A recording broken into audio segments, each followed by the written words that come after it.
ప్రభునందు నాకు అత్యంత ప్రియమైన సహోదరి సహోదరులారా, మీకందరికీ మన ప్రభువును రక్షకుడైన యేసుక్రీస్తు వారి యొక్క దివ్యమైన, శ్రేష్టమైన, అతి మనోహరమైన, సర్వోత్కృష్టమైన నామంలో నా హృదయపూర్వక వందనాలు ప్రతి ఒక్కరికి పేరు పేరున తెలియజేస్తూ ఉన్నాను.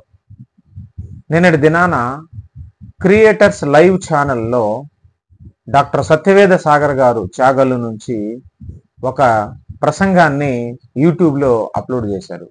అంటే నిన్నటి దినాన వారి సంఘంలో ఆయన చేసినటువంటి బోధ ఏదైతే ఉందో మీలో చాలా మంది ఇప్పటికే దాన్ని చూసి ఉంటారని నేను నమ్ముతున్నాను. ఎందుకంటే యూట్యూబ్లో అప్లోడ్ చేశారు కాబట్టి ఆయనకు కూడా దాదాపు చాలా 90K పైన సబ్స్క్రైబర్స్ ఉన్నారు కాబట్టి అనేకులు దాన్ని చూసి ఉంటారు. మరి చూడటమే కాకుండా ఎంతో హృదయాలు గాయపడిపోయి ఉంటాయి చాలా మందికి అనే విషయాన్ని కూడా నేను నమ్ముతా ఉన్నాను. మరి నిన్నటి దినాన సత్యవేద సాగర్ గారు చెప్పినటువంటి బోధ ఏదైతే ఉందో అది పూర్తిగా అసలు వాక్య విరుద్ధమైనటువంటి బోధ అన్నమాట. అసలు ఆయన ఎన్ని విషయాలు చెప్పాడు అందులో అనంటే బైబిల్లో ఉన్నటువంటి మూల సిద్ధాంతాలనే పునాదుల్నే కదిలించేశాడు అనమాట. అంత దారుణంగా వక్రీకరించి వాటిని ఆయన బోధించడం జరిగింది. అంత మాత్రమే కాదు, ఈ మధ్య కాలంలో మరి యూట్యూబ్లో సహోదరులందరూ వాదిస్తూ మరి ఆ సబ్జెక్ట్ మీద మాట్లాడుతూ ఉన్నారు కదా. యేసు ప్రభు వారు దేవుడని, నిత్యుడని పేర్లను కూడా ఆయన ఉటంకించి వాళ్ళని ఒక రకంగా అవమానించటమే జరిగింది అనమాట. వీళ్ళందరూ చెప్పేదంతా రాంగే, నేను చెప్పేది ఒకటి మాత్రమే సత్యం అన్న విధానంలో ఆయన నిన్న ప్రసంగం చేయటం జరిగింది. ఆయన ప్రసంగంలో అన్ని మీరు చాలా మంది వినే ఉంటారు కదా. ఇప్పుడు కూడా ఒక్కొక్కటి పాయింట్ టు పాయింట్ నేను ఆయన వీడియోని ప్లే చేసి మరి ఆయన ఏం చెప్పాడనే విషయాన్ని మీకు తెలియజేస్తాను. అయితే ఒకటి మాత్రం గుర్తుంచుకోవాలి, మనలో చాలా మందికి మరి సాగర్ గారు బ్యాక్గ్రౌండ్ తెలుసు, కొంతమందికి తెలియకపోయి ఉండొచ్చు. ఆయన ఒకప్పుడు BOUIలో మరి ఒక స్టూడెంట్గా జాయిన్ అయ్యి దాని తర్వాత అక్కడ ఆ లెసన్స్ అన్నిటిని నేర్చుకొని, అక్కడ జ్ఞానాన్ని నేర్చుకొని దాని తర్వాత అక్కడ వచ్చే స్టూడెంట్స్కి పాఠాలు చెప్తూ ప్రసంగాలు చేస్తూ అట్లాగా మరి అందరికీ తెలిసినటువంటి వ్యక్తి అనమాట. ఒకప్పుడు సాగర్ గారు ఎవరికి తెలియకపోయినా BOUIలో పనిచేయటం ద్వారా, అక్కడ ఉండటం ద్వారా చాలా మందికి ఆయన పరిచయం అయ్యాడు. అక్కడి నుంచి ఆయనకు నేమ్, ఫేమ్ అదంతా వచ్చింది. అది మీకు అందరికీ తెలుసు, నేను ఈరోజు కొత్తగా చెప్పేది ఏం కాదు. అందులో ఉన్నప్పుడు నాకు కూడా ఆయన ముఖ పరిచయం ఉంది, నేను కూడా ఆయనకు పర్సనల్గా తెలుసు అనమాట.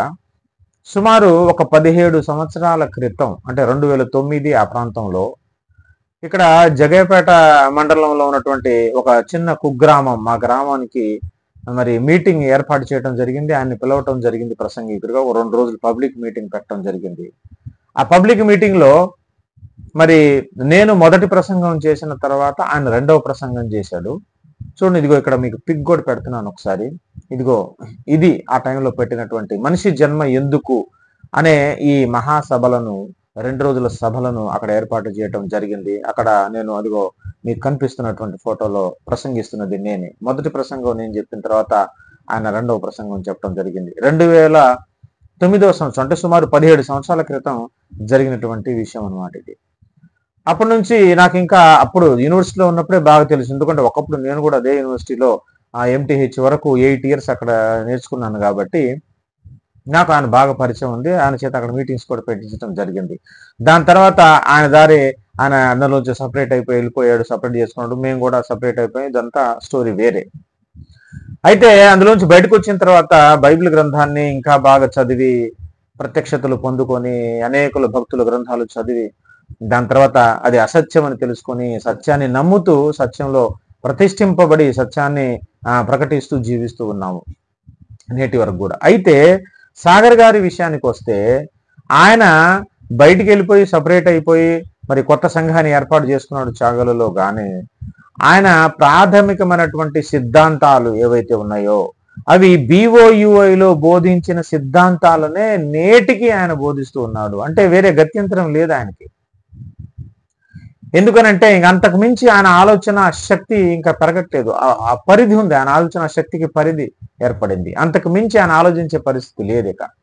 ఇంకా ఆ చట్రంలో బంధించబడిపోయి ఇంకా అవే ఉంచేసుకొని ఇక వాటినే బోధించుకుంటూ వస్తున్నారు అనమాట. అందుకే నిన్న ఆయన చేసిన ప్రసంగంలో మరి ఆయన చెప్పినటువంటి మాటలు ఒకవేళ మీరు చాలా మంది విని ఉంటారు. వినని వాళ్ళు ఎవరైనా ఉంటే దయచేసి చూడండి. ఎంత ఘోరమైనటువంటి బోధ అంటే, ఎంత వక్రీకరించారంటే, అసలు నేనైతే చాలా బాధపడ్డాను ఆ వాక్యం విన్న తర్వాత, ఆయన ప్రసంగం విన్న తర్వాత. నేనైతే మనసులో హృదయంలో వచ్చుకొని, ఇదేంటి మరి ఇంకా ఇక్కడికే ఉన్నారు, ఇంకా ఎదగలేదైనా, మరి ఇంత దారుణంగా బోధించాడు అని. అందుకే నేను తమ్నైల్లో కూడా ఏమని పెట్టాను అనంటే, ఓల్డ్ BOUI టీచింగ్ ఆఫ్ అసత్యవేద సాగర్ అని పెట్టాను అనమాట. సత్యవేదం కాదా అని చెప్పేది, అసత్య వేదం. అది వేదం అంటే సాంస్క్రిట్ లో జ్ఞానం అని అర్థం. సత్య జ్ఞానం కాదా అని చెప్పేది, అసత్యమైన జ్ఞానం. అందుకే అసత్య సాగర్ అని అక్కడ ఆయనకి నేను నామకరణం చేయడం జరిగింది అనమాట. ఆయన మాట్లాడేటువంటి బోధలన్నీ వరుసగా ఒకసారి మనం చూద్దాం, 1 by 1 చూద్దాం దయచేసి. నేను చెప్పినటువంటి ఆయన ప్రసంగంలో అంటే మానవాత్మలు దేవుని దగ్గర నుంచి వచ్చినవి కావా అనే అంశం మీద ఆయన చాగల్లో నిన్న మాట్లాడటం జరిగింది. అందులో ఆయన ఏం చెప్తున్నాడు పాయింట్ వైజ్ చూద్దాం. 2 నిమిషాల 10 సెకండ్ల నుంచి నేను ప్లే చేస్తున్నాను. ఆయన ఏం చెప్పాడో ఒకసారి మీరు దయచేసి వినండి. అదేంటంటే సామెతల గ్రంథం 8వ అధ్యాయం తీకండి. సామెతల గ్రంథం 8వ అధ్యాయము మరి అది యేసుప్రభు గారి గురించి కాదు, జ్ఞానం గురించి అని ఒకటి. పాత నిబంధన కాలంలో మాట్లాడిన దేవదూతలు యేసుప్రభు అని 2. అసలు మనం దేవునికి పుట్టిన ఆత్మలం కాదని, మన దేవుళ్ళ నుంచి రాలేదని 3. విన్నారా? యేసుప్రభు గారు కూడా పుట్టలేదు, నిత్యుడని 4. ఇలాగా రకరకాల అంశాలు. వీటి వల్ల మనకి పరలోకం అసలు రాదే రాదు. బాగా వినాలి. వీటి వల్ల పరలోకం రాదు మనకి. ఇప్పుడు చెప్పుకున్న టాపిక్స్ ఏవైతే ఉన్నాయో వాటి వల్ల మనకి పరలోకం వస్తుందా రాదా? దాని వల్ల ఏమి రాదు. మనం తెలుసుకొని మానవలసిన బోధ ఈ భూమి మీద అది కాదు. వీళ్ళు ఏమైతే మాట్లాడుతున్నారో వీళ్ళందరితో చర్చించడానికి నేను రెడీ. వీళ్ళందరితో కూడా నేను మాట్లాడతాను. తమ్ముళ్ళు విజయ్ కుమార్తోనైనా, వంశీ గారితోనైనా, తమ్ముడు జేమ్స్ తోనైనా, అండి ఇక్కడ పాలకొల్లో ఉన్నాడు ఒక ఆయన, ఎవరైనా స్టీఫెన్ పాల్ అంట, ఆయనతోనైనా, కాకినాడతోనైనా, ఎవరితోనైనా నేను మాట్లాడతాను.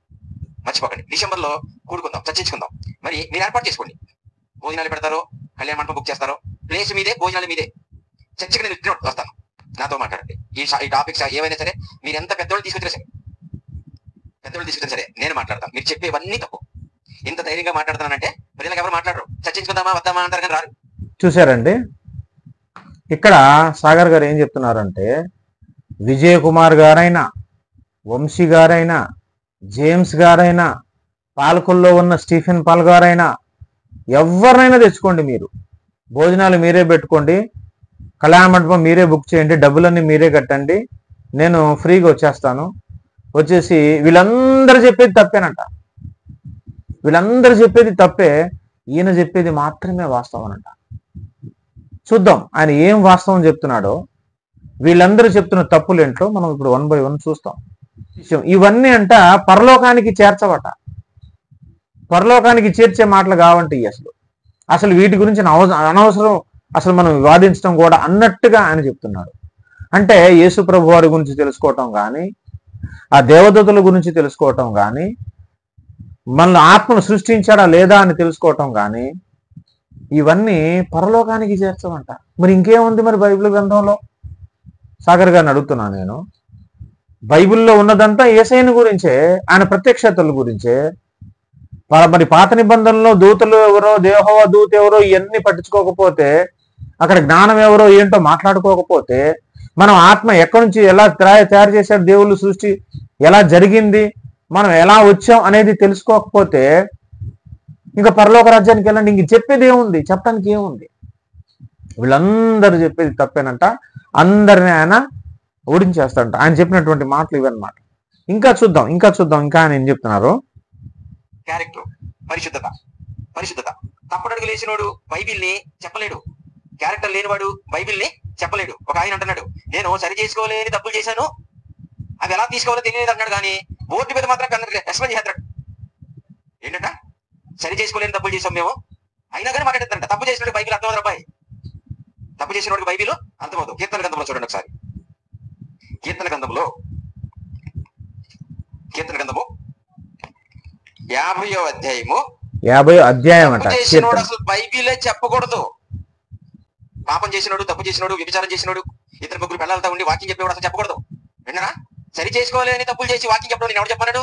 బైబిల్ వద్దంది. కీర్తన గ్రంథం 50వ అధ్యాయము 16వ వచనం చూడండి పిల్లరా. 16వ వచనం, భక్తిహీనులతో దేవుడు ఇట్లు సెలవిస్తున్నాడంటే చూడండి ఎంత బాగుందో. భక్తిహీనుడిగా ఉండి బైబిల్ చెప్పినా భక్తిహీనతలో ఉండి, వాక్యం చెప్పినా భక్తిహీనతలో ఉండి అదే జీవితాన్ని కంటిన్యూ చేస్తూ లేత లేత ఆమదం లాంటి మెత్తన మాటలు చెప్పినా వద్దు, కుదరదది. విన్నారు కదండి ఏమంటున్నారు ఇక్కడ ఆయన? కీర్తనల గ్రంథం 50వ అధ్యాయం 16వ వచనం చదివాడు. 50వ అధ్యాయం అంట. అసలు కీర్తనలో అధ్యాయాలు ఉంటాయా అంటే కనీసం ఇది కూడా తెలియదు ఆయనకి. అవన్నీ పాటలు, కీర్తనలు, అవన్నీ 150 కీర్తనలు అవి. అందులో అధ్యాయాలు ఏంటి? కీర్తనల గ్రంథం 50వ అధ్యాయం అంట. 50వ కీర్తన, 50వ అధ్యాయం కాదు, అసలు అధ్యాయాలు ఉండవు. అది సరే, ఈయనకు ఆ విషయాలు తెలియదు అనుకున్నది వేరే విషయం. అయితే ఇక్కడ ఆయన ఏం చెప్తున్నాడు? వీళ్ళెవరికి క్యారెక్టర్ లేదు, క్యారెక్టర్ లేనోళ్ళు బైబిల్ గ్రంథాన్ని చెప్పకూడదు, వాళ్ళకి అర్థం కాదు. క్యారెక్టర్ లేని వాళ్ళకంట బైబిల్ గ్రంథం అర్థం కాదంట. 2-3 పెళ్ళాలను ఉంచుకున్న వాళ్ళు, పెళ్లి చేసుకున్న వాళ్ళకి అసలు బైబిల్ని బోధించే అర్హత లేదంట అని బైబిల్ చెప్తుందంట. ఆయన చెప్తున్నాడు. అది కోట్ చేసింది ఎక్కడ? 50వ కీర్తన 16వ వచనంలో. ఏంటి? పాపం చేసిన వాళ్ళకి బైబిల్ అర్థం కాదా? 2-3 భార్యలను పెళ్లి చేసుకున్న వాళ్ళకి బైబిల్ అర్థం కాదా? సరిదిద్దుకోలేని పాపం చేశాం మేము అనుకుంటూనే బోర్డుల మీద ఎక్స్ప్లెయిన్ చేసేస్తున్నారు. అంటే బహుశా నాకు తెలిసి మరి ఇప్పుడు ఆయన చెప్పిన పేర్లలో అట్లా బోర్డుల మీద ఎక్స్ప్లెయిన్ చేసేది విజయ్ కుమార్ గారే ఉన్నారు. మరి ఆయనకు చెప్తున్నారేమో ఆయన. మరి ఏమో మరి పిడి సుందరరావు గారికి చెప్తున్నారో. మరి పిడి సుందరరావు గారు కూడా 2-3 భార్యలను చేసుకున్నాడని అందరికి తెలిసినటువంటి వాస్తవం. మరి ఆయనకు చెప్తున్నాడో తెలియదు మనకి. కానీ అలా అసలు భార్యలు చేసుకోవటానికిను బైబిల్ జ్ఞానానికి ఏమైనా సంబంధం ఉన్నదా? ఈయన మాట్లాడుతున్నటువంటి చిన్నపిల్లల మాటల్లాగా లేవు ఇవన్నీ. చాలా లో స్టాండర్డ్ లో మాట్లాడే మాటలు కదా ఇవన్నీ. ఆయనకంట చూడండి, 2-3 పెళ్ళాలుంటే, భార్యలు ఉంటే బైబిల్ చెప్పడానికి లేదు అని ఈ కీర్తన గ్రంథం 50లో నా మాటలు నీకు ఎవరు చెప్పమన్నారు, నా ఉపదేశం నీకు ఎవరు చెప్పమన్నారు అనే ఆ రిఫరెన్స్లను చదువుకొచ్చారనమాట. సరే, ఏముందనేది మనకు తర్వాత సంగతి. ఎందుకంటే చాలా పాయింట్స్ ఉన్నాయి డిస్కస్ చేయాల్సింది. అది అవుట్ ఆఫ్ కాంటెక్స్ట్. అని చదివింది అసలు అవుట్ ఆఫ్ కాంటెక్స్ట్. అక్కడ నా నిబంధనలతో, నా కట్టడలతో నీకేం పని అని అంటే, నువ్వు బోధించొద్దు అని భక్తిహీనులతో చెప్పేది. అది భక్తిపరులతో చెప్తున్న మాట కాదు. సరిదిద్దుకోలేని తప్పు చేసినప్పుడు మరి చేసేది ఏముంటది? సరిదిద్దుకోలేని తప్పు చేశాడు, అజ్ఞాన కాలంలో చేశాడు, ఇప్పుడు దాన్ని ఏం చేయాలి?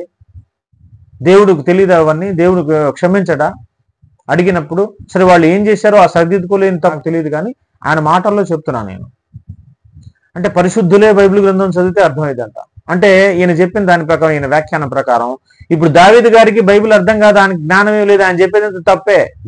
దావీదు రాసిన కీర్తనని తప్పే. ఎందుకంటే బత్షెబతో తప్పు చేశాడు కదా ఆయన. పాపం చేసిన వాడికి బైబిల్ అర్థం కాదు కదా. క్యారెక్టర్ ఉండాలి కదా బైబిల్ని వ్యాఖ్యానం చేయాలంటే. బైబిల్ జ్ఞానం అవ్వాలంటే, బైబిల్ జ్ఞానం పొందాలంటే క్యారెక్టర్ ఉండాలి కదా. ఈయన చెప్పిన దాని ప్రకారం దావీదు గారికి జ్ఞానం తప్పు అనమాట. దావీదు గారు చెప్పింది తప్పు. సొలొమోను జ్ఞానమే లేదు అసలు. ఎందుకంటే సొలొమోను చాలా వివాహాలు చేసుకున్నాడు, చాలా మంది భార్యలు ఉన్నారు ఆయనకి. 300 భార్యలు, దాదాపు 700 ఉపపత్నులు ఉన్నారు ఆయన. ఆయన మహాజ్ఞానాన్ని చెప్పుకోకూడదు. ఆయన చెప్పిందంతా రాంగే. ఆయనకు ప్రత్యక్షత రాదు, దేవుడు జ్ఞానం ఇవ్వడు. ఎందుకంటే ఇంతమంది భార్యలు ఉంటే మరి ఇంతమంది భార్యలు ఉన్న వాళ్ళకి జ్ఞానం ఎట్లా వస్తుంది? క్యారెక్టర్ లేని వాళ్ళు వాళ్ళందరూ. ఒకవేళ ఆయన తెలివిగా, ఎందుకంటే ఇలాంటి కుయుక్తులు బాగా పన్నుతారు కాబట్టి ఆయన తెలివిగా ఏమన్నా అంటే, ఇది పాత నిబంధన గ్రంథంలో ఉండి, వాళ్ళు పాత నిబంధన గ్రంథంలో ఇంతమంది భార్యలు చేసుకోవచ్చు ఉంది, కానీ నేను కొత్త నిబంధన గురించి మాట్లాడుతున్నాను అని ఒకవేళ వాళ్ళు, ఆయన కానీ వాళ్ళకి సంబంధించిన కానీ అనవచ్చు. అసలు నువ్వు చూపించిన వచనం కూడా పాత నిబంధనలోదే, కొత్త నిబంధనలోది కాదు. అది కీర్తన గ్రంథం ఎక్కడిది? పాత నిబంధనలోది.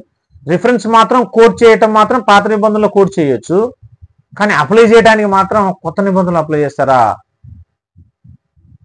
అసలు శాస్త్రులు పరిశీలి గురించి యేసుప్రభు వారు ఏమన్నారు? మీరు వారు చెప్పినట్టు చేయండి, కానీ వారు చేసినట్టు చేయొద్దు, వారి క్రియల చొప్పున చేయొద్దు, కానీ వారు చెప్పిన బోధ ఏదైతే ఉందో దాని ప్రకారం చేయండి. వారి క్రియలు బాగలేనప్పుడు క్రియలను నువ్వు ఆదర్శంగా తీసుకోవద్దు, మాదిరిగా తీసుకోవద్దు, క్రియలను నువ్వు కూడా వ్యతిరేకించు.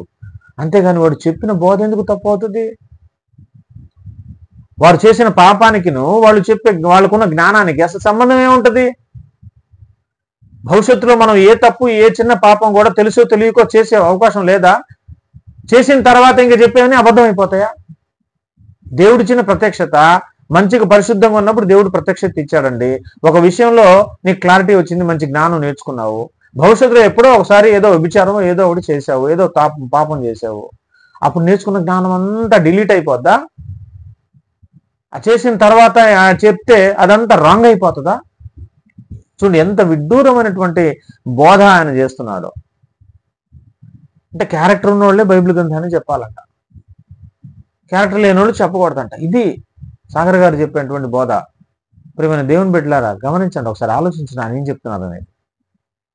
ఇంకొక క్లిప్ చూద్దాం, ఆయన ఏం చెప్పారనేది ఇంకొక క్లిప్ చూద్దాం. పరిశుద్ధ గ్రంథం అన్నది చూసారా? ఆది కాండం నుంచి ప్రకటన గ్రంథం వరకు ఈ మాటలు ఎవరి? పరిశుద్ధమైనవి, పరిశుద్ధమైన దేవుడివి, పరిశుద్ధమైన సేవకులు చెప్పాలి.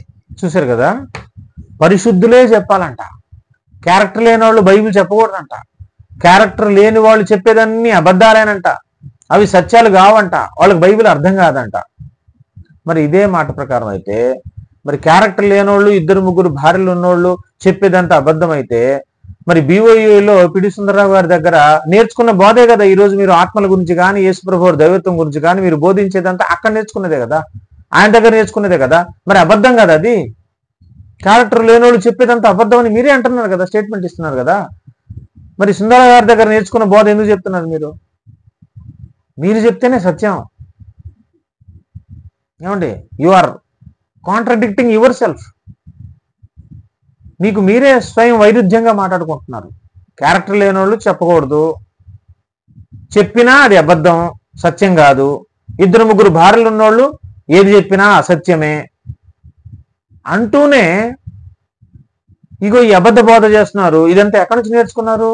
BOE దగ్గర నుంచి నేర్చుకున్నారు కదా, సుందరరావు గారి దగ్గర నుంచి నేర్చుకున్నారు, పెద్ద ఆయన దగ్గర నుంచి. సరే, ఆయన పరిస్థితులు ఏమున్నాయో, ఆయన ఎందుకు ఆ వివాహం చేసుకున్నాడో అది ఆయనకే తెలుసు. మరి మీ సిద్ధాంతం ప్రకారం 2-3 భార్యలు ఉన్నవాళ్ళు, క్యారెక్టర్ లేనివాళ్ళు, మరి ప్రసన్న బాబు గారి గురించి కూడా ఆ మధ్యలో వార్తలు వచ్చినాయి కదా, యూనివర్సిటీలో ఆ పిల్లల మధ్యలో ఏదో జరిగిందని.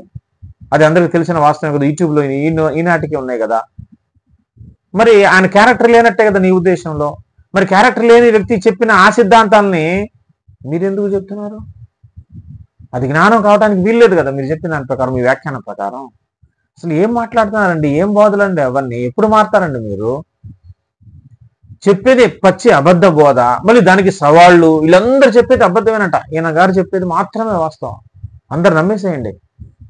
ప్రభునందు ప్రియమైన దేవుని బిడ్డలారు, మీరందరూ వెర్రి గొర్రెలు, మీకేం జ్ఞానం లేదు కదా, మీరు బైబిల్ చదవట్లేదు కదా, అసలు బైబిల్ పై ఎట్ట కూడా తెలియదు కదా మీకు అని చెప్పే బోధని ఆలోచించుకోండి ఒకసారి. ఏం చెప్తున్నారండి? ఇంకొక క్లిప్పింగ్ చూద్దాం ఆయన ఏం చెప్తున్నారో. జకర్యా రాసిన గ్రంథంలో 12వ అధ్యాయం, జకర్యా గారు రాసిన గ్రంథంలో 12వ అధ్యాయము 1వ వచనం చూపించి ఈ వాక్యాన్ని చూపించి తమ్ముళ్ళు ఏమంటారంటే, దేవుడిలో నుంచి వచ్చిన ఆత్మలను కాదు మనం, దేవుడిలో నుంచి వచ్చిన ఆత్మలు కాదు మనం, దేవుడు శరీరాన్ని ఎలాగైతే నిర్మాణం చేశాడో ఆత్మను కూడా శరీరాలలో సృష్టిస్తున్నాడు, లేని ఆత్మను క్రియేట్ చేస్తున్నాడు అంటున్నారు. బాగా వినాలి, నేను చెప్పండి, డౌట్ లేకుండా చెప్పడానికి ప్రయత్నం చేస్తాను. పుట్టినే చెప్పాను ఏమా, మారితే మీకు పర్లోకి వస్తుంది, నన్ను తిట్టుకుంటే మీకు ఏమొస్తుంది? చెప్పేది ఆలోచించండి. చెప్పాను కదా, ధైర్యంగా చెప్పాను. మేము చెప్పేవి తప్పంటే డిసెంబర్ అందరికి మంచి క్రిస్మస్ నెల కాదు, నేను దగ్గర ఉండి వాదించే నెల, చాలా బాగుంటది. క్రిస్మస్ లో డిసెంబర్ నెల ఎలా పండుగ చేసుకుందాం. నేను చిన్న సేవకుడిని, నేను ఆస్తి పాస్తులు ఉన్నవాడు కాదు కనుక మీ వాదనలకి, మీ భోజనాలకి, మీ కళ్యాణ డబ్బులు కట్టాను. అన్ని మీరు పెట్టుకోండి, నేను ఇవ్వలేను, నాకేమి ఇవ్వద్దు. నా పెట్రోల్ పోసుకుని కారులో నేనే వస్తాను, ఇవన్నీ ఏంటో తేల్చేస్తాను. అర్థంగా? అన్ని మనకు తెలిసిపోయి అనుకోకూడదు, తప్పు. ఇంతవరకు పబ్లిక్ లో మాట్లాడిన యూట్యూబ్ లో ఈ ప్రసంగాలు, ఈ వాదనలన్నీ తప్పని ఖచ్చితంగా నిరూపించేస్తాను. చూసారండి, ఇప్పుడు దాకా ఈ అంశాల మీద యూట్యూబ్లో మాట్లాడినంత తప్పంట. మాకంతా తెలుసని ఎవరు అనుకోకూడదంటాం. మరి మీరెందుకు అనుకుంటున్నారు? వీళ్ళందరి తప్పే, నీదే రైట్ అని మీరెందుకు అనుకుంటున్నారు? వీళ్ళందరితో వాదించేస్తారని, గెలిచేస్తానంట ధైర్యంగా చెప్తున్నాడంట. ఏమంటే ఇదంతా యూట్యూబ్లో చెప్పేవాళ్ళదంతా రాంగేనంట. జకర్యా గ్రంథంలో వాళ్ళు చెప్పింది ఆత్మల గురించి ఎవరైతే చెప్పారో అది రాంగ్ అంట. ఆయనే వాదిస్తాడంట దగ్గర ఉండి. చూడండి ఎంత ఘోరంగా వక్ర భాష్యం చెప్తా ఉన్నారు. చూడండి, అందరిది తప్పేనంటారు ఒకవైపు, మళ్ళీ మనకంతా తెలుసు అనుకోకూడదు అంటారు ఒకవైపు. మనకంతా తెలుసు అని అనుకోకూడదు అంటూనే మీదందరిది తప్పు, నాకే తెలుసు అంటున్నాడు. స్వయం వైరుధ్యం కాదు ఇది, సెల్ఫ్ కాంట్రడిక్షన్ కాదు ఇది. అందరినీ ఓడించేస్తాడంట, వచ్చేసేయని అంటున్నారు. ఇంకో క్లిప్పింగ్ లో ఏం చెప్తున్నారో ఒకసారి చూడండి. అంతరింద్రియాలంటే వేరు, ఇవన్నీ తెలియాలి, ఇవన్నీ చక్కగా ఉంటాయి తెలుగులో. ఇవన్నీ ఎలా ఉంటాయి? తెలుగులో చక్కగా ఉంటాయి. నేను ఉంటాను, చాలా మంది పీకేసుకుంటున్నారు జుట్టు. ఏంటంటే ఎందుకయ్యా ఎబ్రి బైబిల్ చదువుతారు, లాటిన్ బైబిల్ చదువుతారు, గ్రీక్ బైబిల్ అంటారు, ఎందుకయ్యా తెలుగు బైబిల్లో లేదా అంటే, అదే సాగర్ గారికి వేరే భాషలు రావు, వేరే వేరే భాష రాదు. మరి మూల మూల బైబిల్ ఎబ్రి బైబిల్ చదవకుండా ఎలాగంటారు? ఇప్పుడా ముందు నుంచి ఏం చేశారు? ఎబ్రి బైబిల్ చదవాలన్నవాడు, గ్రీక్ బైబిల్ చదవాలన్నవాడు అక్కడికి వెళ్ళిపోండి. అక్కడికి వెళ్ళిపోతే మీరు ఇక్కడ తెలుగు పదాలకి గ్రీక్ పదాలకి డిఫరెన్స్ చెప్తారు కదా, అది వీళ్ళకి తెలియదు. ఓ పని చేయండి, మీ సంఘం అందరికి ఫస్ట్ ఎబ్రి నేర్పించండి. ముందు ఎబ్రి నేర్పించేసి అప్పుడు తెలుగు బైబిల్ చెప్పండి. ఇంకా ఎబ్రి బైబిల్ చెప్పండి, బాగుంటది. అంతే కదమ్మా. తెలుగు వాళ్ళకి ఎబ్రి ఉంది, లాటిన్ ఎలా ఉంది, ఇంగ్లీష్ ఎలా ఉంది, నాకే అర్థం అవుతుంది. చాలా మంది చదువుకునే వాళ్ళు ఉంటారు బయట. కనుక మీరేం చెప్పిన నిజం అనుకుంటున్నారు, మీరేం చెప్పినా నిజమే అనుకుంటున్నారు, ఇష్టం చేస్తున్నారు. మీరు ఏ గ్రంథంలోనూ స్థిరంగా లేరు, అందుకే మీరు కన్ఫ్యూజ్ పడతారు. మేము బాగానే ఉన్నాం, క్రైస్తవ బిడ్డలందరూ బాగానే ఉన్నారు. ఎందుకమ్మా ఏదో ఒక బైబిల్ మనం ఫాలో అవ్వకుండా వెళ్ళిపోతున్నాం కనుక మనం బాగానే ఉన్నాం. వీళ్ళు ఏం చేస్తారంటే ఎబ్రిలో ఒక ముక్క, గ్రీక్ లో ఒక ముక్క, తెలుగులో ఒక ముక్క చదువుకుంటే ఇక్కడికి అక్కడికి గొంతులు ఎత్తుంటే నీకు సత్యం తెలియదు. అందుకే మీరు చెప్పిన అబద్ధం అది. ఎక్కడో చోట స్థిరంగా ఉండండి. ఏమన్నా నేను అడుగుతున్నాను, తెలుగు బైబిల్లో పరలోకానికి తీసుకెళ్ళలేని వాక్యాలు ఉన్నాయి? తెలుగు బైబిల్ చదివినోడు పరలోకానికి వెళ్ళడా? వెళ్ళడా? చెప్పాలండి. ఏమండి ఏం చెప్తున్నారు ఆయన? అందరూ హెబ్రీ బైబిల్, గ్రీకు బైబిల్ అని అందులోకి వెళ్తున్నారు. తెలుగు బైబిల్ చదివితే పరలోకానికి వెళ్ళడా అని ఎవరు చెప్పారు? తెలుగు బైబిల్ చదివితే పరలోకానికి వెళ్ళరని. పరలోకానికి వెళ్ళడం కోసమా ఏంటి ఈ డిస్కషను? తెలుగు బైబిల్ గ్రంథం చదివితే పరలోకానికి వెళ్తారు. యేసయ్య రక్షణను అర్థం చేసుకోవడానికి తెలుగు బైబిల్ సరిపోతుంది. కానీ హిబ్రూ గ్రీకు మూల పదాల్లోకి ఎందుకు వెళ్ళాలి, మూల భాషలోకి ఎందుకు వెళ్ళాలి? క్రైస్తవ సిద్ధాంతాలు మనం వేసేటప్పుడు, సిద్ధాంతాలను బోధించేటప్పుడు ఒక సిద్ధాంతాన్ని స్థిరపరచాలంటే మూల భాషలోకి వెళ్ళాలి, మూల పదాల జోలికి వెళ్ళాలి. ఒక సిద్ధాంతాన్ని స్థిరీకరించాలంటే, ఎస్టాబ్లిష్ చేయాలంటే, మరి సిద్ధాంతాల జోలికి వెళ్లకుండా యేసయ్య దేవుడు అని తెలుసుకోవడానికి, ఆయన రక్షకుడు అని తెలుసుకోవడానికి, మారు మనసు, రక్షణ, బాప్తిసం తీసుకొని పరిశుద్ధంగా జీవించడానికి నీకు తెలుగు బైబిల్ సరిపోతుంది. మీరు అలాగ ఉండిపోండి. పెద్ద పెద్ద సిద్ధాంతాలు ఎందుకు బోధిస్తారు? మరి దేవుని గురించిన మర్మాలు అన్ని ఎందుకు మాట్లాడతారు? అవి మాట్లాడాలంటే మూల భాషలోకి వెళ్ళాలి అని అన్నాడు. మీ వాళ్ళందరినీ హెబ్రీ నేర్పించేసుకోండి, అవసరం లేదు. మొత్తం హెబ్రీ గ్రీకు అంత సంఘాలకు నేర్పి మీ సంఘాలను అక్కడికి తీసుకెళ్ళండి, హెబ్రీ బైబిల్ చదవండి. ఎవరు చెప్పారు అట్లాగా? దేనికోసం మూల పదాలు అవసరం? దేనికోసం? హెబ్రూ మనకు అవసరం లేదు, కంప్లీట్ హెబ్రూ భాష నేర్చుకోవాల్సిన అవసరమే లేదు. కానీ కొన్ని పదాలు మాత్రం తెలియదు. ఎందుకంటే ఒక సిద్ధాంతాన్ని నమ్మేటప్పుడు, ఒక సిద్ధాంతాన్ని బోధించాలంటే, ఎస్టాబ్లిష్ చేయాలంటే వాటికి అసలు మూల భాషలో ఒరిజినల్ టంగ్ లో ఏముందనేది ఖచ్చితంగా తెలుసుకోవాలి. ఒక బైబిల్ స్టూడెంట్ గా, ఒక బైబిల్ లెక్చరర్ గా, ఒక ప్రొఫెసర్ గా ఆ స్థాయికి ఎదగాలంటే, నువ్వు సాధారణమైన ఒక విశ్వాసిగానే ఉండి నాకు పరలోకం వస్తే చాలు అనుకుంటే వాడి జోలికి వెళ్ళొద్దు. తెలుగు బైబిల్ చదువుకోండి, హ్యాపీగా పరలోకానికి వెళ్ళిపోతారు. వాళ్ళు చెప్పేది అసలు వినరు. మీరు ఇగో ఎక్కువ కదా మనకి. అసలు వాళ్ళు ఏం చెప్తున్నారు వినరు. తెలుగు చదివితే పరలోకానికి వెళ్ళరా అంటే వెళ్ళరని ఎవరని చెప్పారంటే వాళ్ళ పేరు చెప్పండి. ఎవరు చెప్పలా, మీరే కిట్టించుకొని చెప్తున్నారు, ఊహించుకుంటున్నారు. తెలుగు బైబిల్ గ్రంథాన్ని చదివితే పరలోకానికి వెళ్ళరని ఎవరండి చెప్పింది? బ్రహ్మాండంగా వెళ్ళిపోవచ్చు. మీరు విశ్వాసంగా ఉండండి. అప్పుడు మీరు పెద్ద స్థాయి బోధకుడు అని ప్రగల్భాలు పలకవద్దు. అప్పుడు సాధారణమైన విశ్వాసంగా అప్పుడు సిద్ధాంతాల జోలికి రావద్దు. సిద్ధాంతాలు మీకు మాట్లాడే అర్హత లేదు. ఎందుకంటే ఆ సిద్ధాంతాల్లో ఉన్న కొన్ని మూల పదాలు అసలు ఒరిజినల్ టంగ్లో ఏం చెప్పబడిందో ఖచ్చితంగా వాటిలోకి వెళ్ళాలి. అందుకే బైబిల్ గ్రంథాన్ని తర్జుమా చేసేటప్పుడు కూడా కింద ఫుట్ నోట్లో మూల భాషలో రాశారు. ఎందుకని మూల భాషలో రాయాల్సిన అవసరం ఏంటి? ఎందుకనంటే అది ఖచ్చితంగా అర్థం కావాలంటే మూల భాషల్లో కూడా తెలుసుకోవాలి. అందుకే కింద ప్రాచీన పత్రుల్లో మూల భాషలో వాటికి అర్థాలు రాసింది అందుకోసమే. తెలుసుకోవాలండి. నేను చెప్పే బోధ కరెక్ట్, నా సిద్ధాంతం వాస్తవం అనేది మీకు డీప్ స్టడీలోకి వెళ్ళాలంటే, ఇంకా లోతైన మర్మాలు తెలుసుకోవాలంటే తెలుగు బైబిల్ ఓన్లీ సరిపోదు. ఇది ఓన్లీ ట్రాన్స్లేషన్ మాత్రమే. తెలుసుకోండి, అది ఓన్లీ ట్రాన్స్లేషన్ మాత్రమే. ఇది ఇంకా ఆయన ఏం చెప్తున్నారో ఒకసారి మనం చూద్దాం, విందాం. ఇంకా మళ్ళీ చెప్తున్నాను, వాళ్ళది ఎబ్రియా చదవాలండి. ఎబ్రియల్ మంచోళ్ళండి. ఆ యూదులు మంచోళ్ళ? ఏమండి, ఆ యూదులు మంచి వాళ్ళ? ఇప్పటికీ యేసుప్రభు దేవుడు నమ్మాలంటే వాళ్ళు రాసిన నిజాలు ఎలాగనుకుంటున్నారు? ఏమండి, ఎంత ఘోరమైనటువంటి స్టేట్మెంట్ తెలుసా ఇది? వాళ్ళు రాసింది కరెక్ట్ ఎలా అవుతుంది? వాళ్ళు మంచోళ్ళ అంటే హిబ్రూలో, గ్రీకులో దేవుడు వాళ్ళ చేత వ్రాయించినటువంటి స్క్రిప్చర్స్ ఏవైతే ఉన్నాయో అది రైట్ ఎలా అవుతుంది? వాళ్ళు మంచోళ్ళు కాదు కాబట్టి వాళ్ళు రాసింది రాంగ్ అంటే అవి పరిశుద్ధాత్మ దేవుని చేత రాయబడిందని మీరు నమ్మట్లేదు అనమాట. ఎంత దైవ దూషణ తెలుసా ఇది? బైబిల్ గ్రంథాన్ని అసలు క్రైస్తవ పునాదిని కదిలిస్తున్నారు మీరు. మీరు చదువుతున్న తెలుగు భాషలో బైబిల్ రాయబడిందా ఏంటి? మీరు చదివే తెలుగు ఒక translation, one of the translations. ప్రపంచ భాషల్లో ఉన్న ఒక భాషల్లో తర్జుమానే తెలుగు. ఒరిజినల్ భాష ఏది? బైబిల్ గ్రంథం. అంటే బైబిల్ గ్రంథం ఒరిజినల్ గా దేవుడు ఏ భాషలో రాయించాడో కూడా తెలియదు మన సాగర్ గారికి. అందుకే నేను అక్కడ thumbnail-లో ఏమని రాశాను, సాగర్ గారు ముందు ఓనమాలు నేర్చుకోండి అని, బైబిల్ గ్రంథంలో ఓనమాలు తెలుసుకోండి అని. ఇది క్రైస్తవ సిద్ధాంతానికే గొడ్డలు పెట్టువంటి స్టేట్మెంట్ ఇది. అసలు నమ్మకానికి, విశ్వాసానికే గొడ్డలు పెట్టింది. విశ్వాసాన్ని కదిలిస్తున్నారు, పునాదులు కదిలిస్తున్నారు మీరు. బైబిల్ గ్రంథం ఏ భాషలో రాయబడింది? పాత నిబంధన హీబ్రూలో, క్రొత్త నిబంధన గ్రీకులో. ఆ యూదులు రాసింది వాళ్ళ సొంత మాటల, వాళ్ళు చెడ్డోళ్ళు కాబట్టి వాడు రాసింది వాస్తవం ఎలాగైద్ది, సత్యం ఎలాగైద్ది, అది అబద్ధం అంటున్నారు. అంటే హిబ్రూ గ్రీకులో ఉన్న బైబిల్ గ్రంథం, ఒరిజినల్ గ్రంథం అబద్ధం అంటున్నారు. దాని నుంచి వచ్చిన ట్రాన్స్లేషన్ రైట్ అంటున్నారు. ప్రియమైన దేవుని బిడ్డలారా, మీరే ఆలోచించుకోండి. మరి ఇంత దారుణమైనటువంటి బోధ ఇది. అసలు ఏమైందండి మైండ్ అంతా? ఏం మాట్లాడుతున్నా అర్థమవుతుందా? సోయి ఉండి మాట్లాడుతున్నారా? స్పృహ ఉండి మాట్లాడుతున్నారా మీరు? ఇంత అజ్ఞానంగా ఇంత దిగజారిపోయారేంటండి?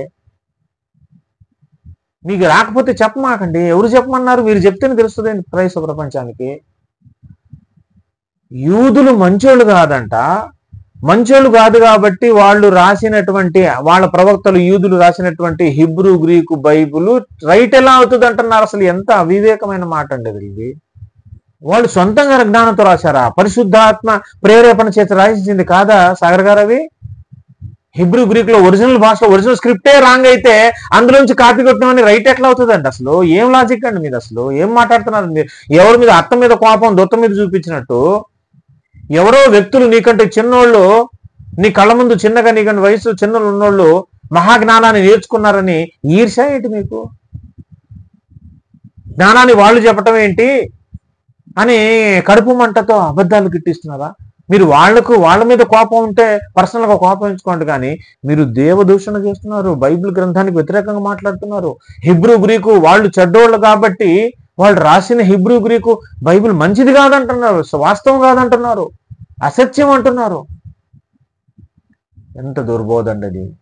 వింటున్న ప్రియమైన స్నేహితులారా, ఆలోచించండి మీరే.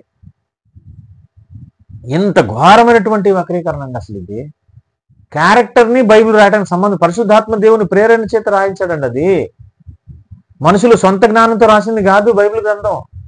అసలు ఒరిజినల్ బైబిలే హిబ్రూ గ్రీక్ అండి. అక్కడి నుంచి ప్రపంచ భాషలో తర్జుమా చేయబడింది. ఒరిజినల్ స్క్రిప్ట్ అదే. అందులో మూల భాషలో ఏ అర్థం ఉందో అదే తీసుకోవాలి. ఇష్టానుసారం నీకు రాదు కాబట్టి, రాకపోతే కష్టపడి నేర్చుకోవటమే. ఏమంటే అన్ని విషయాల్లో అవసరం లేదు. ముఖ్య మూల సిద్ధాంతాల విషయంలో హిబ్రూ గ్రీక్ లో ఉన్న కొన్ని పదాలైనా నేర్చుకోండి. ఆ పదాలు తెలుసుకుని వాటి ప్రకారం వ్యాఖ్యానం చెప్పాలి మనం. వాళ్ళు వేరే భాషలో తర్జుమా చేస్తే ఆ తర్జుమాని పట్టుకొని మీరు దూషిస్తున్నారంటే ఎంత ఘోరమైన బోధ అండి ఇది. ప్రియమైన దేవుని బిడ్డలారా, ఆలోచించండి. ఆయన గారి బోధ ఆయన ఏం చేస్తున్నాడో చూడండి, మీరే డిసైడ్ చేసుకోండి. మరి ఆ విశ్వాసులు ఎట్ట వింటున్నారో, మరి గత్యంతరం లేక వింటున్నారో ఏంటో మనకు తెలియదు, కానీ అసలు ఏం బోధలండి అవన్నీ.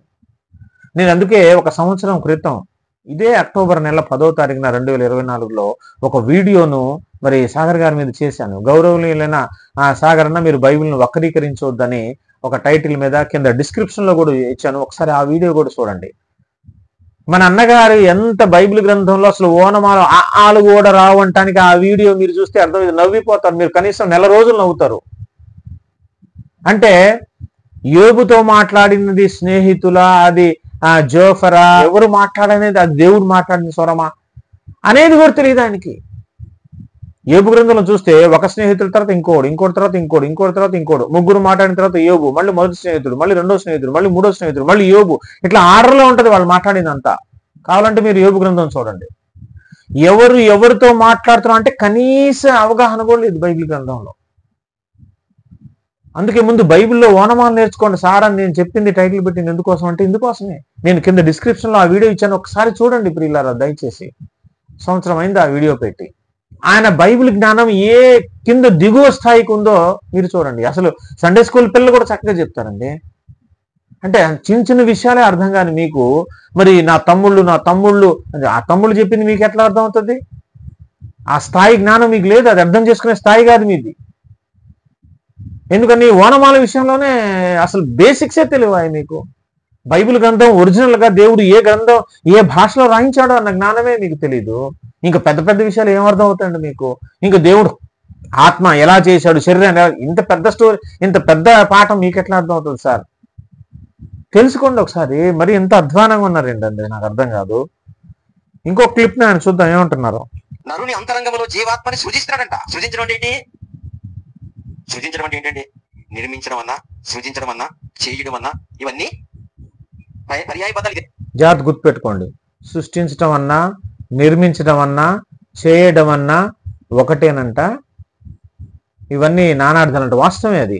ఈ విషయం ఇక్కడ చెప్పాడు కదా. సరే, సృజించడం అంటే లేని దాన్ని తీసుకొచ్చి క్రియేట్ చేస్తాం అనుకుంటున్నారు.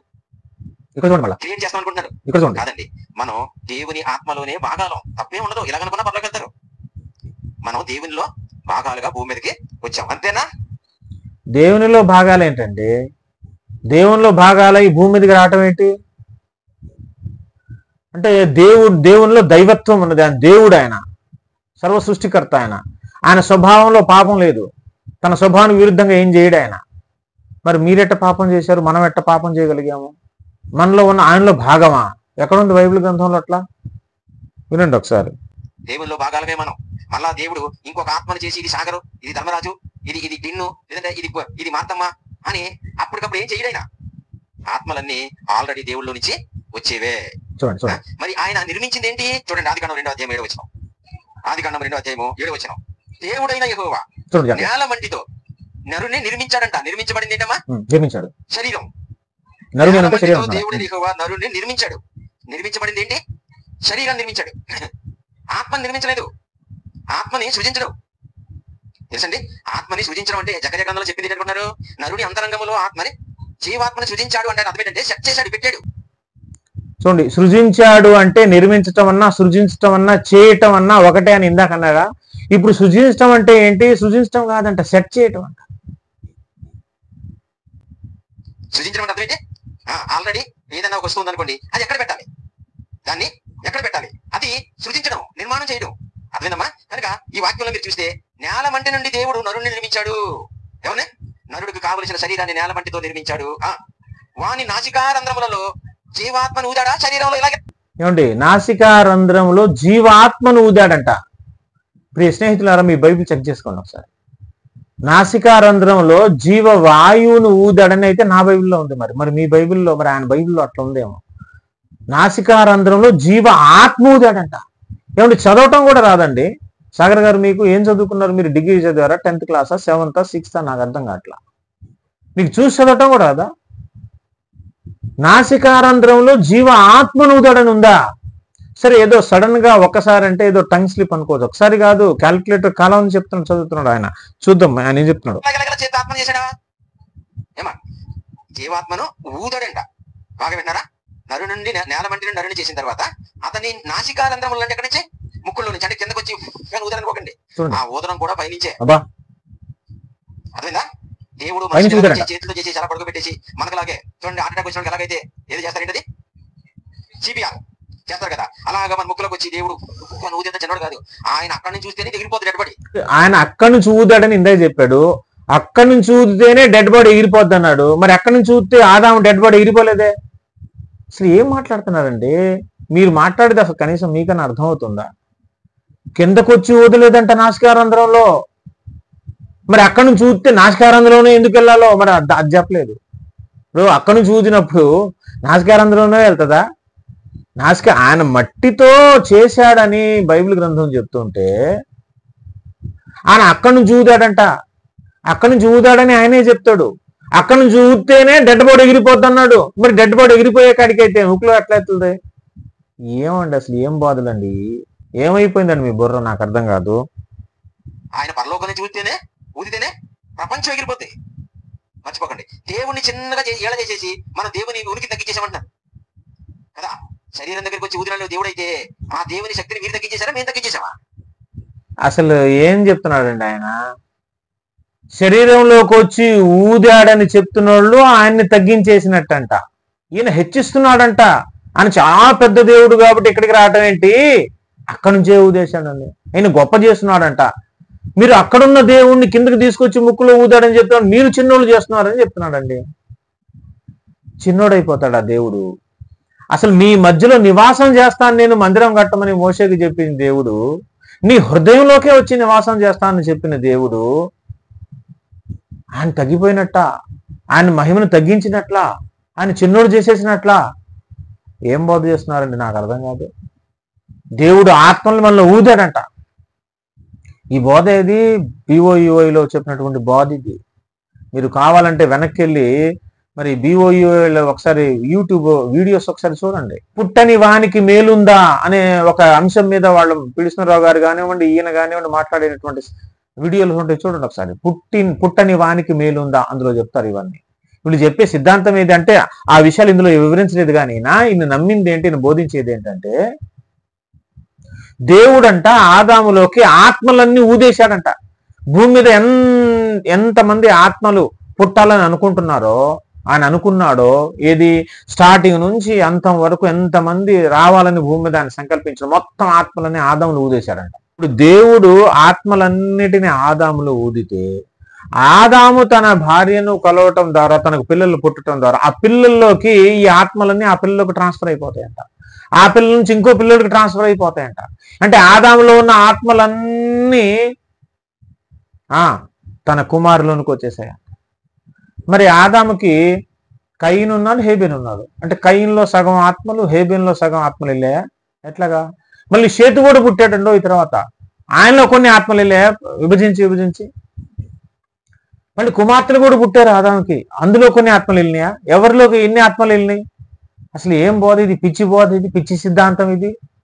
వీర్యకణాలు, ఒక్కొక్క వీర్యకణం ఒక్కొక్క మనిషి అంట. ఆ వీర్యకణాలన్నీ ఒక వీర్యకణమే తల్లి ఆ అండంతో ఫలదీకరణం చెంది మిగతా అన్ని నేల రాలిపోతాయి, అవన్నీ పరలోకానికి వెళ్ళిపోతాయంట. అవన్నీ ఆత్మలేనంట. ఇది వీళ్ళు నమ్మే బోధలు, వీళ్ళు బోధించే బోధలు. ఎంత విడ్డూరమైన హాస్యాస్పదమైన బోధ ఏంటో జనాలు నవ్వుకుంటున్నారు దాన్ని. జనాలు మీ బోధ విని నవ్వుకుంటున్నారండి.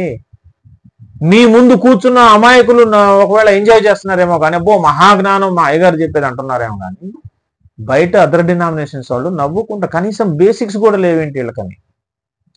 ఆత్మలు దేవుడు ఊదటం ఏంటి? ఆదాములో జీవవాయువు అండి ఊదిండి. మంచిగా చదవండి, కళ్ళు తెరుచుకొని బైబిల్ గ్రంథాన్ని చదవండి సాగర్ గారు. దేవుడు జీవ ఆత్మను ఊదల, జీవ వాయువును ఊదాడు. ఏం బోధిస్తున్నారో అర్థం కాదు, ఏం మాట్లాడుతున్నారో అర్థం కాదు. అది మహాజ్ఞానం అంట. అందరు చెప్పేది బోధలు తప్పంట. అందరిని ఓడించేస్తాడంట. అబ్బా, వంశీ గారిని ఓడించేస్తావు నువ్వు, విజయ్ కుమార్ గారిని ఓడించేస్తావా, జేమ్స్ గారిని ఓడించేస్తావా? యూట్యూబ్లో చెప్పే ఎంత పెద్దోళ్ళని తెచ్చుకోండి ఆ మాట కూడా. అంటే మీ ధైర్యం వాళ్ళు ఎట్లాగో రారని, పిలవరని, ఆయనతో మనకేందులే అని లైట్ తీసుకుంటారనే ధైర్యం ఉండి ఉండవచ్చు. నిజానికి ఒకవేళ నిజంగా గనక దేవుని మహాకృపను బట్టి వాళ్ళు వచ్చేస్తే గనక ఇక మీరు ఇంకా తర్వాత ఇంకా పాఠం కూడా చెప్పరేక, ఆ సంఘం కూడా నడిపిరేక, అంత అవమానం పాలైపోతారు. బేసిక్స్ నేర్చుకోండి సార్ ముందు బైబిల్ గ్రంథంలో. ఆళ్ళని విమర్శను పక్కన పెట్టండి. అవి ఏం పరలోకానికి నడిపించే బోధలు కావంటారు, మళ్ళీ వాటి విషయంలో వ్యాఖ్యానం చెప్తారు, కొత్త వ్యాఖ్యానం. మరి దేనికోసం అది పరలోకాన్ని నడిపించడం ఎందుకు చెప్పటం? అసలు మానేయండి. ఆ బోధలే అనవసరం కదా, ఆ బోధలు పరలోకానికి తీసుకెళ్ళేవి కాదు కదా. వాటి కౌంటర్ ఎందుకు? మీ కౌంటర్ ఎందుకు? వాటికి టైం వేస్ట్ కదా. పరలోకానికి తీసుకెళ్ళేవి చెప్పండి. సిద్ధాంతాల విషయంలో సత్యమైన సిద్ధాంతం ఏది? దేవుని గురించిన వ్యక్తిత్వ విషయంలో, ఉనికి విషయంలో కానీ అసలు వాస్తవం ఏది తెలుసుకోవాలంటే ఖచ్చితంగా మూల భాషల్లోనికి వెళ్ళాలి. ఆ పదాలు నేర్చుకోవాలి. మొత్తం లాంగ్వేజ్ అంతా అవసరం లేదు మనకి. కానీ ఆ పదానికి, ఆ ఏదైతే సిద్ధాంతం చేయాలనుకుంటున్నామో ఆ సిద్ధాంతానికి సంబంధించిన వచనం ఏదైతే ఉందో తెలుగు బైబిల్లో, దాని హిబ్రూ గ్రీకు వాటిలోకి వెళ్ళండి చాలు. మొత్తం కంప్లీట్ హిబ్రూ గ్రీక్ రావాల్సిన అవసరం లేదు. అవసరం లేదని చెప్పేవాళ్ళే చెప్తున్నారు, మీరు సరిగ్గా వింటే కదా అసలు. కాబట్టి ఇలాంటి అబద్ధ బోధలు చెప్పకండి దయచేసి ప్లీజ్. నేను చిన్నోండిగా మీ తమ్ముడు అనుకున్నాను, నేను హెచ్చరిస్తున్నాను మేము. ఎందుకంటే చాలాసార్లు అనేకులు చెప్పినా మీరు వింటలేదు. ఆ పాత చింతకాయ పచ్చలాగా ఆ మోసలోనికి వెళ్ళిపోతున్నారు. ఒకప్పుడు తెలుసు ఏదైతే నమ్మారో దాన్ని వెనకేసుకొస్తున్నారు. అంతే తప్ప మారు మనసు పొందట్ల. మీరు మారు మనసు పొందాల్సింది. ఇవన్నీ అబద్ధ బోధలు అసలు ఈ పరలోకానికి తీసుకెళ్ళవు. ముందు అది అబద్ధమైన బోధలు ఇవి. వాళ్ళు చెప్పేది కాదండి, మీరు చెప్పేది అబద్ధమైన బోధలు. కనీసం ఓనమాల కూడా రాకపోతే ఎట్లాగండి బైబిల్ గ్రంథంలో? చదవండి సార్ ఒకసారి మంచిగా బైబిల్. తర్వాత ఆన్సర్లు ఇద్దరు కానీ ఆన్సర్లు ఇచ్చే స్థాయికి ఇంకా మీరు ఎదగలేదు. చూశారు కదా, ఎంత దారుణంగా అసలు అక్కడ ఉన్నది ఒకటి బైబిల్ గ్రంథంలో మీరు చదివేది అక్కడ చదవటమే రావట్లేదు ఆయన. ఇంకేం వ్యాఖ్యానం చెప్తారు? అందరం వచ్చేస్తే ఓడించేస్తాడంట, నిరూపించేస్తాడంట, ధైర్యంగా చెప్తున్నాడంట. ఇదే నిరూపించేది ఇది. కాబట్టి ప్రియులారా విన్నారు కదా, ఇంకా చాలా విషయాలు చెప్పాడు ఆయన. కాకపోతే వీడియో లెంగ్తీ అవుతుంది, ఇవన్నీ చెప్పడానికి మనకు సమయం లేదు. ఒకసారి ఆయన గారు చెప్పినటువంటి వీడియో మీరు చూడండి, యూట్యూబ్లో ఉంది. మీరు బిత్తరపోతారు అనమాట, ఆశ్చర్యపోతారు, మైండ్ బ్లాక్ అయిపోతుంది. మీది ఇదేం బోధరా నాయన, ఉన్న కాస్త విశ్వాసం కూడా ఖరాబ్ అయిపోద్ది. కాబట్టి ఇలాంటి తప్పుడు బోధలు నమ్మొద్దు, వక్ర బోధలు నమ్మొద్దు, అబద్ధ బోధలు నమ్మొద్దు. సత్యాన్ని మీరు ఆల్రెడీ సత్యంలో ఉన్నారనుకోండి, ఇలాంటి వాటి ప్రభావం మీ మీద లేకుండా జాగ్రత్తగా చూసుకోండి. కాబట్టి ఇదిగో ఇలాంటి బోధకులు బయలుదేరారు కాబట్టి తస్మాత్ జాగ్రత్తగా ఉండాలి, విశ్వాసాన్ని కాపాడుకోవాలి, సత్యాన్ని నమ్మాలి. దేవుడి ఈ మాటలు మన వినికిడిలో దీవించి ఆశీర్వదించును గాక. ఆమేన్.